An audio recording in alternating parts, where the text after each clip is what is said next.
Immigrant story, I'd like to invite Fern Salka to talk about coming from Poland.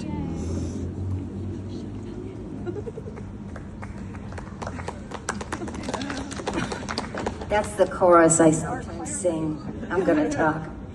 Shabbat Shalom.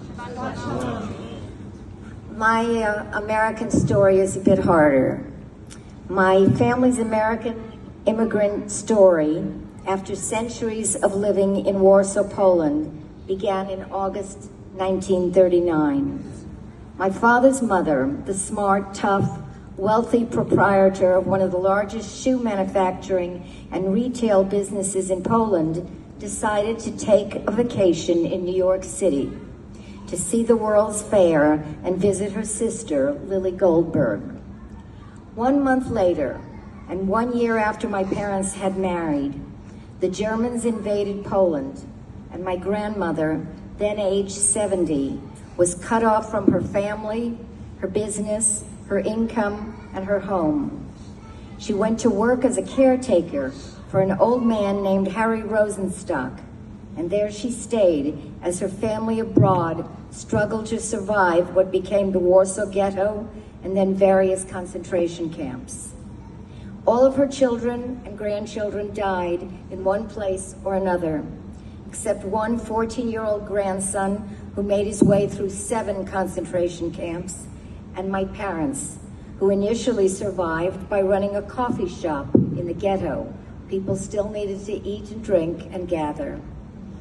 Back in the US, Lou and Alice Rosenstock, the son and daughter-in-law of the old man for whom my grandmother was tending, jumped in to help my parents, strangers to them, by arranging for Portuguese diplomats who were still working as neutral in Warsaw, smuggled coffee beans to them in diplomatic pouches. It saved their lives as people lay dying of hunger. Things got worse after that. My blonde, green-eyed mother managed to escape the ghetto, taking my dark-haired, dark-eyed father with her and using false ID papers, renting an attic apartment where my father could hide in a hole in the wall while she got a job sewing German uniforms. Talk about chutzpah. Her brother tried the same gambit, but as he walked in the streets from which Jews were forbidden, he was denounced by a Pole as a Jew. My mother, who was walking behind him, just kept on walking, and he was taken away forever. When all the Jews in the ghetto had been slaughtered, the Nazis began to take the Gentile Polish population to work as slaves in Germany. My mother was taken to a farm in Bavaria, and my father went to lie and live in the sewers under Warsaw. About 1 year later, he emerged, liberated from the sewers by the Russian army, and he set out to find my mother. She was liberated a few months later on May 8th, 1945, when the Americans marched into Germany. As often happens, the soldier from Maryland was happy to meet a pretty woman, and he asked my mother to marry him. She told him she didn't know if she still had a husband, that she had to look, but she didn't even know where or how it was possible. She only knew that his mother was living in the Bronx with Lily Goldberg, probably one of 50 Lily Goldbergs in New York City. But this lovely soldier said that when they shipped him home, he would look for my grandmother, and if he found her, he would tell her where my mother was. But if not, he would come back and marry her.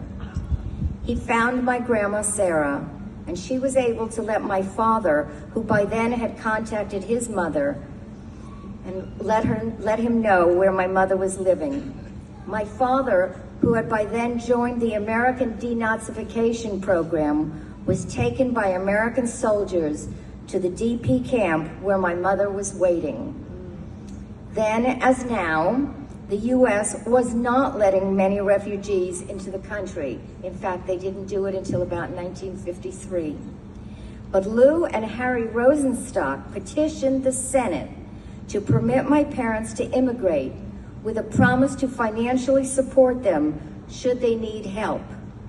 And my parents came over on a ship through Ellis Island in May 1946. They moved into Old Man Rosenstock's apartment, where my mother took over Harry's care and my grandmother moved out. I was born shortly thereafter, and Harry died about 3 years later, leaving my grandmother a big hunk of money, which she used to buy an old hotel in Lakewood, a New Jersey town where everyone spoke Yiddish, which was the only language she could communicate in here. And she had my father fix it up so she could take care of herself. She ran it and she supported herself until she was able to sell it, invest in second trust deeds, and move to Miami. When she died, she left us all money. We lost track of the Rosenstocks when we moved west, where my parents flourished, made friends who had similar life experiences to theirs, and blocked out as much pain as possible in order to celebrate their lives and mine, which we did regularly. My father got a job in his chosen field as a scientist and became one of the early developers of computer chips.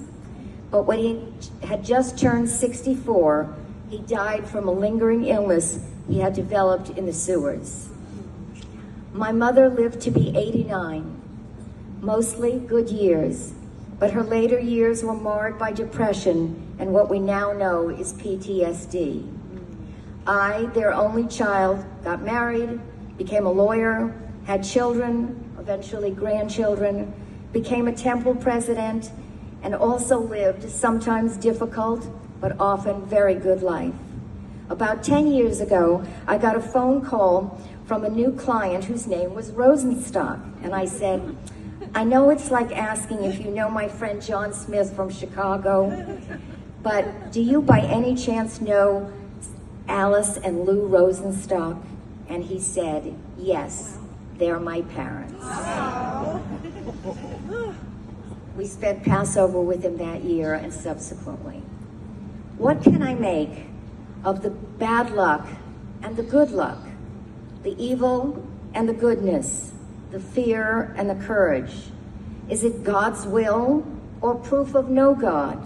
Is it just karma, dumb luck, or crazy coincidence? I'm 77 years old.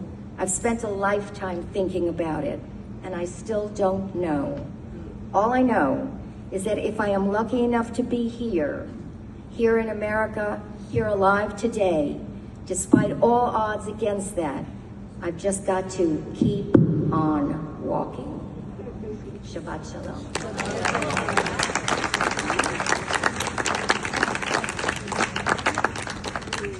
With those incredible words, we're going to turn in our service to our song of freedom, the Mi Chamocha. And we're going to set it to a melody that took the ancient longing of the Jewish story of a homeland and of overcoming obstacles in the hopes that there was a little bit of hope on the other side of a rainbow.